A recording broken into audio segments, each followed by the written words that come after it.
کوشش یہ کریں کہ ہمارا احساس اللہ کے لیے اور اللہ کے دین کے لیے وقت رہے. انسان کی اللہ تو یہی ہے کہ سب کچھ میرا ہے، لیکن حقیقت میں اس کا تو کچھ بھی نہیں ہے.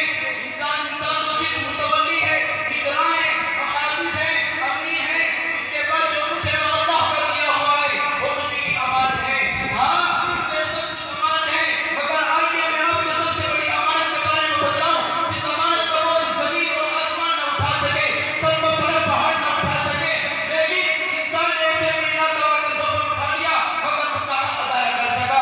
اور یہ وہ عظیم امانت ہے جس کی نسبت براہ راست رب الجلال کی طرف ہے.